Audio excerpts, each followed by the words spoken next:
नमस्कार दोस्तों, मैं गणेश चौधरी एक बार पुनः इस चैनल पर आपका हार्दिक स्वागत है, हार्दिक अभिनंदन। दोस्तों, जैसा कि आप जानते हैं कि 5 दिसंबर 2024 का दिन सहारा के उन लगभग 13 करोड़ निवेशकों के लिए या फिर भुगतान नहीं हो पाने के कारण देश के लगभग 65 करोड़ प्रभावित लोगों के लिए या फिर सहारा के उन 12 लाख कर्तव्योगी कार्यकर्ताओं के लिए ऐतिहासिक साबित होने जा रहा था। लेकिन जो संगठन संयुक्त ऑल इंडिया जन आंदोलन न्याय मोर्चा की तरफ से पीआईएल लगाई गई थी, हालांकि उस पीआईएल को माननीय चीफ जस्टिस महोदय संजीव खन्ना साहब ने लगभग 45 मिनट तक सुना। यानी यूं कहा जाए कि वकीलों के माध्यम से जो बातें माननीय सर्वोच्च न्यायालय के पटल पर और चीफ जस्टिस महोदय के समक्ष रखी गई, उन सब बातों को लगभग 45 मिनट तक चीफ जस्टिस महोदय ने ध्यानपूर्वक सुना और उसके बाद उन्होंने ये कहते देर नहीं लगाई कि सहारा के भुगतान को लेकर और भी लंबित जो मामले हैं उसके समकक्ष या फिर उसी के साथ इस पीआईएल को जोड़ा जाए। साथ ही वकीलों को यह आदेश दिया गया कि आप एक आवेदन के साथ पिनाकपानी मोहंती, जो कि पूर्व में लंबित सुनवाई होने जा रही है या होती रही है, उसी के समकक्ष या उसके साथ में इसको जोड़ने का अनुमोदन दिया जाए। साथियों, जिस तरह से निवेशकों की पीड़ा और निवेशकों के दर्द को अगर माननीय सर्वोच्च न्यायालय नहीं समझेगा, अगर ये सरकारें नहीं समझेगी और अगर सहारा स्वयं नहीं समझेगा, तो आखिरकार इस दर्द और इस पीड़ा को समझेगा कौन? दोस्तों, सवाल अनेक खड़े होते हैं।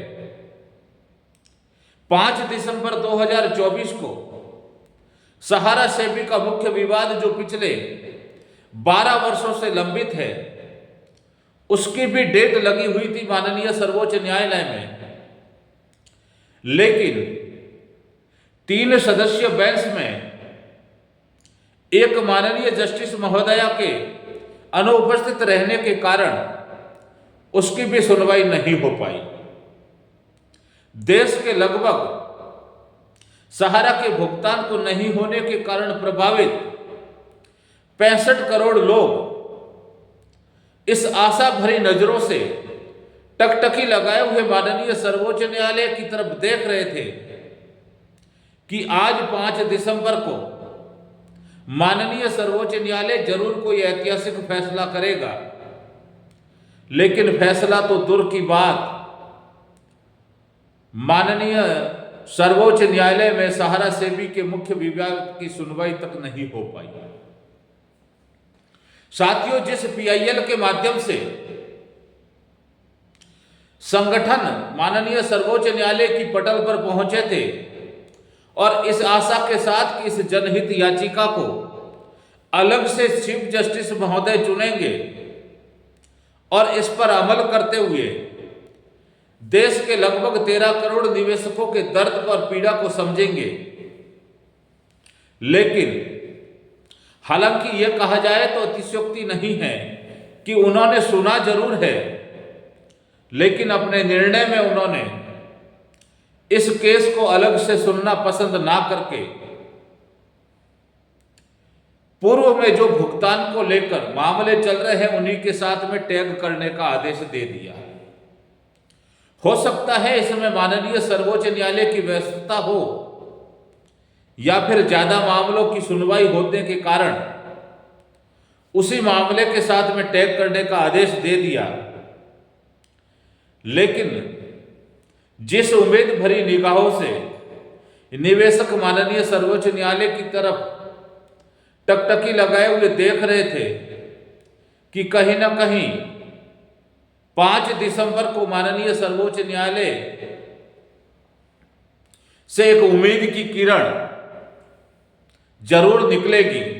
लेकिन ऐसा हुआ नहीं। साथियों, दूसरी तरफ अगर सरकार की बात की जाए तो सरकार भी इसमें दिलचस्पी लेती नजर नहीं आ रही है। अब ऐसा क्यों है, यह सरकार की मंशा सरकार ही जाने,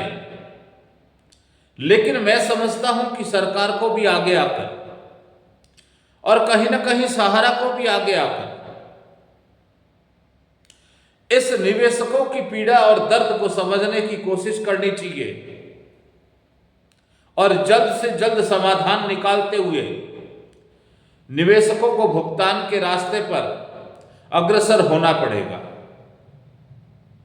साथियों, एक और रीट याचिका नरेंद्र कुशवाहा बनाम सरकार की तरफ से माननीय सर्वोच्च न्यायालय में लगाई गई है, जहां पर अभी तक उसकी डेट माननीय सर्वोच्च न्यायालय द्वारा नहीं दी गई है। हालांकि पूर्व में उसको सहारा से भी केस के साथ में टैग कर दिया था, लेकिन 5 दिसंबर 2024 को वो मामला अलग थलग नजर आया। इसका मतलब ये निकाला जाए कि उस रीट याचिका को माननीय सर्वोच्च न्यायालय अलग से सुनना पसंद करेंगे, या फिर आने वाले दिनों में उस रीट याचिका को भी सहारा से भी विवाद केस के साथ टैग कर लेंगे। यह देखने वाली बात होगी। समझने वाली बात दोस्तों यह है कि आखिर माननीय सर्वोच्च न्यायालय में जो माननीय जस्टिस बैठे हैं वो भी तो इंसान ही है, लेकिन आप और हम या फिर इस देश के पीड़ित निवेशक उनको कहीं ना कहीं भगवान के रूप में देख रहे हैं, क्योंकि जिस तरह से सहारा और सरकार दोनों निवेशकर्ताओं की पीड़ा को नहीं समझ पा रहे हैं, तब निवेशक माननीय सुप्रीम कोर्ट की तरफ देख रहे हैं और उन पदों पर आसीन जो माननीय जस्टिस महोदय बैठे हैं उनको कहीं ना कहीं देवता स्वरूप मानते हुए इस आशा के साथ देखते नजर आ रहे हैं कि माननीय सर्वोच्च न्यायालय ही इस विवाद को खत्म करते हुए सुप्रीम आदेश जरूर जारी करेगा। लेकिन साथियों, 5 तारीख को निवेशकों के हाथ ज्यादा कुछ नहीं लगा। हाँ, इतना जरूर कहूंगा कि माननीय सर्वोच्च न्यायालय ने निवेशकों का पक्ष जरूर सुना है। साथियों, आशा करते हैं कि आगे माननीय सर्वोच्च न्यायालय